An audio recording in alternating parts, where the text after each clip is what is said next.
Hello, and welcome back to another Pen Talk. Thank you very much for tuning in and joining me as I explore the amazing, incredible, wide world of pens. And we see three of them being held up by crabs on a rotating turntable, and these three are very worthy pens. I think they represent a very nice evolutionary trend from some of the Chinese pen makers. This video is going to concentrate on these two, which are the Jinhao 9019. May call it an upgrade to the X159, but we'll see how much that applies. And this other pen here is a very interesting Wingsung 630, reminiscent of a classic German design, piston fill, large nib, made from precious resin. But that's for another video. This one's going to focus on the two Jinhaos. And these are held up by crabs. They're very worthy of being held up by crabs.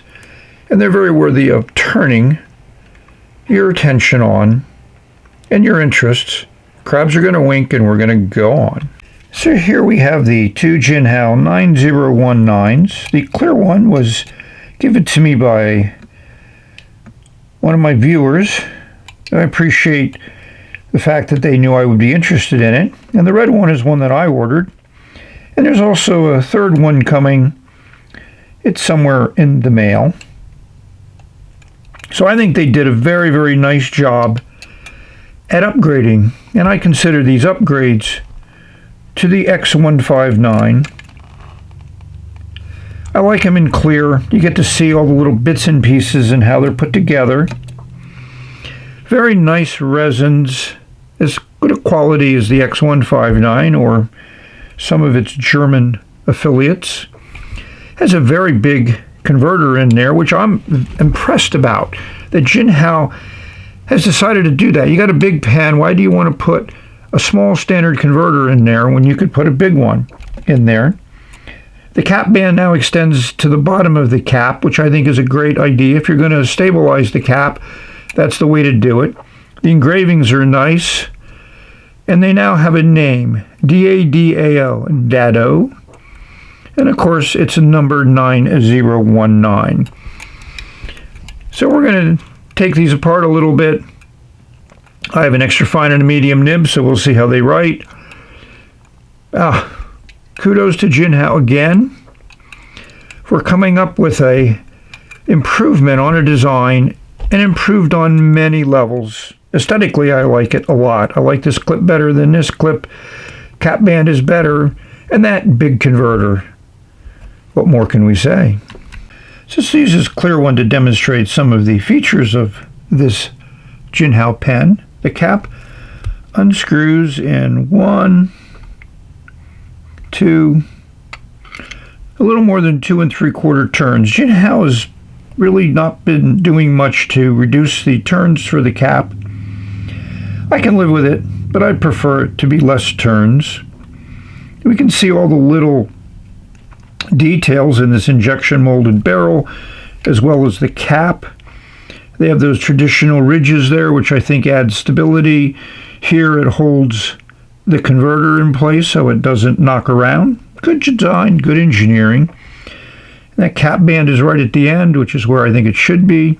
The other thing Jinhao's been good at doing is the section has a nice O-ring on it. So when you screw down the barrel, you get that nice secure feeling as it engages with the O-ring. Beautiful. I think every pen should have that. But Jinhao seems to be more consistent in putting that rubber O-ring there. And when you think about cost and the low cost of these pens, an O-ring like that adds to the cost. The design, the fact that it needs to be put into place while the assembly of the pen is done.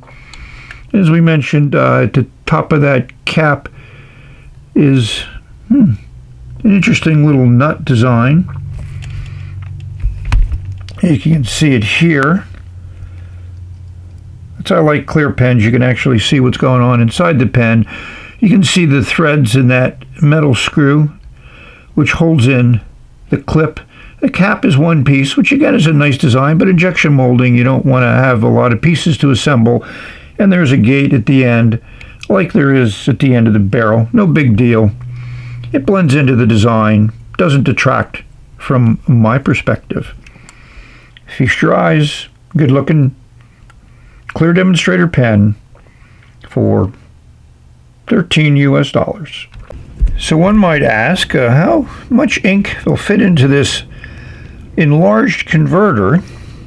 So I use two methods to verify the amount of ink. I use this syringe, and based on these graduations, I graduated and measured 1.7 milliliters of water that filled up this converter. I also weighed it on my trusty scale here. So the weight without ink, as it tries to stay on there, I calculated 5 grams, but this thing varies between 4.9 and 5. But when filled with water, it weighed 6.6 grams, so it took between 15 and 16 milliliters based on weight and also based on volume from the syringe. So I'm very comfortable that that's what it holds. I don't know of any converter, maybe the noodler one that they put in the Ahab, but kudos for Jinhao for taking a big pen, putting in a bigger converter, Sailor, take note, and increasing the capacity to rival many of the piston filling pens out there. I'm impressed, very happy, and also it looks cool with that gold trim. So as I mentioned, they made little changes. Like section is short. They extended the section by a few more millimeters, which I think gives you more ability of holding the pen and moving your fingers around, which I like to do. It's the same nib, but the engraving seems to be a little bit sharper and clearer, maybe because it's a two-tone nib. The feeds are the same. They've been working well for me. And the basic design of the section is the same with that little matte ring at the end. As you can see, they're pretty much almost identical in size. Different shape, though. This is more bullet nose shaped, and this is a more gradual change and more of a blunt end here. But all in all, a nice writing instrument to hold in your hand, which is really the important part. You've heard people talk about nib sizes, number 5, number 6, number 8. And supposedly, it's based on the diameter of the feed, and this is the feed out of the Jinhao 9019. Here's my calipers, adjusted to 0. So open them up, and we'll see what the diameter of this feed is. 7.5, 7.5. It's close to 8. I mean, there's no real rule that anybody has documented there at 7.52, so it varies depending upon where you measure it based on the shape and design of this feed. But I would say it's close enough to 8 for nib sizing purposes. Yes, I've come up with some inks to use in these pens. This is going to go into the red one. With the extra fine nib, it's a nice saturated ink. And Rubber Dust or Direct Sun will go into the clear one. Just a color that I wanted to use. As you can see, Bootleg Scarlet is very, very saturated. Direct Sun is also pretty good too. I'm looking forward to using these inks. So here I have the first writing that I did with the 9019, the extra fine and the medium. This is immediately after inking up. Obviously, both of them were flushed and cleaned, and I did 3 fills to make certain that the ink was properly distributed and flowed in that feed. And here is after some smoothing. The nibs like a little pressure. I know some people like nibs to just write when you just lay them on the paper. This will write that way, but it writes very finer. Put a little bit of pressure on it, then the ink flow is very, very nice, very good. I enjoy it. And as we expect, the medium nib is much wetter than the extra fine. And I like the inks look good. in these pens. Here I've disassembled the 9019. Yes, the nib pulls out. The feed, the nib collar, the section, nice metal insert there, really nice upscale large converter, and barrel and cap. So one may ask, how big is a number 8 size nib if we're calling this a number 8, which is probably as good a name as any. Next to it is a number 6 nib. Yes, it's the silver one, so they're easy to tell apart if you don't really notice the difference in the size. So why are these cutouts back here? My guess is just remove some metal. And if you wanted to make it out of gold, you'd also probably do cutouts to minimize the amount of gold in the nib, and that back part of the nib doesn't influence at all the way that it writes. Injection molded plastic feed, but as we've seen a lot with these feeds, intricate channel system there. Gets kind of deep with 2 channels, but it ends pretty far away from the end of that feed. Corresponds to the breather hole in the nib. And on the back of the feed, there's no channel, which is sometimes used as when you want to draw up ink into the pen. So drawing up ink is not as fast, but certainly fast enough when you want to fill the pen. I think it's time to darken the room. Bring in the LED. And before we do that, I just want to show you, I do have a series of nibs I bought that'll fit in this pen, but unfortunately, for some reason, I bought the silver ones instead of the gold ones. I think I felt silver would have more appropriate use, but I got extra fine, fine, and medium, so I can easily swap those in and out just by screwing and unscrewing the nib assembly. Now for dark mode. So I have a clear one of these, which is good to show all the little bits in the inside. You can see that little nut there. That I like this red color. Just an interesting look. You know, the engraving is fairly well done. And they now have a name for it, which they have on the condom that it came in, and they actually have the number there. And I'm impressed with that. And here we have that standard injection molded barrel, one piece. Yes, you probably could be able to eyedropper it if you wanted. And there's those little ridges in the back, which are very common. It gets kind of used to hold in the converter. And obviously the converter is very, very nice, threaded, holds a decent amount of ink. And if we look at the section, we'll see another bit of attention to detail. We have threads there for the converter to go into, threads for the nib assembly to screw into. Just a very well designed, considering the price of the pen. I think it's extremely well made, and even looks good with the LED X-ray light. Kudos to Jinhao. So now it's time for some editorial comments. Dimensions are same as a 159, so look those up. It's a big pen, keep that in mind. Feels big in the hand. But I'm just impressed with all the little details of changes that they made in this pen. Some not too little, like the big converter. The way the barrel and cap are designed, put together. Jinhao just did a great job.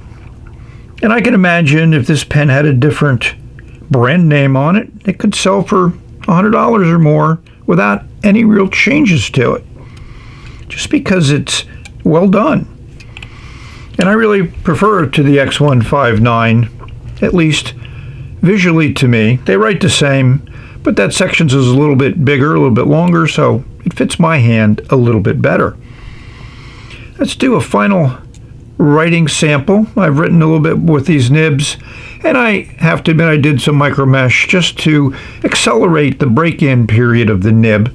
Yeah, I didn't feel like writing a couple pages. I'm in the mood to get the video out soon. So we will wrap it up.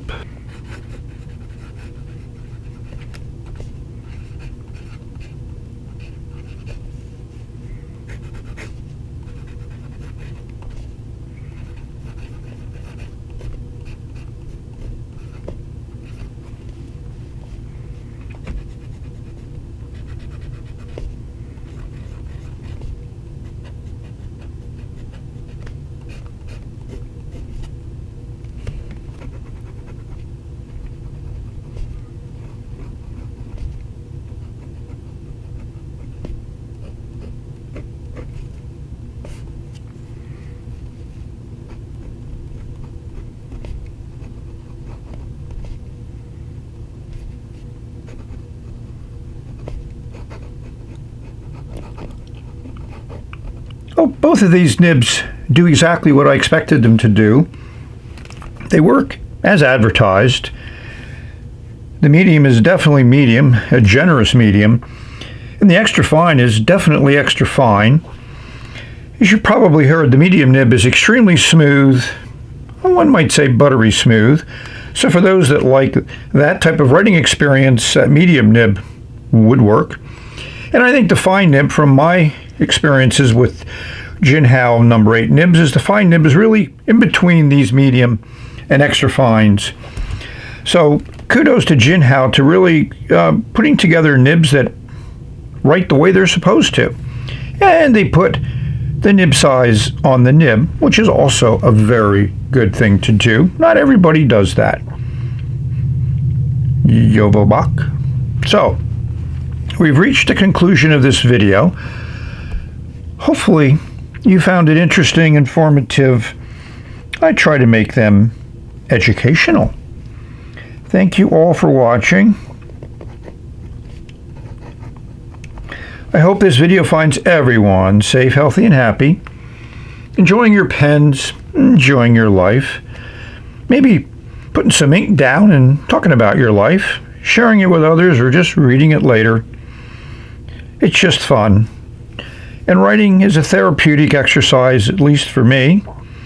I've always enjoyed it for decades and decades, and I enjoy it even more now. I reached the end of this video. This nib writes well, exactly what I wanted in an extra fine. Thank you, Jinhao. Bye. Have many pens coming. The V1 is one.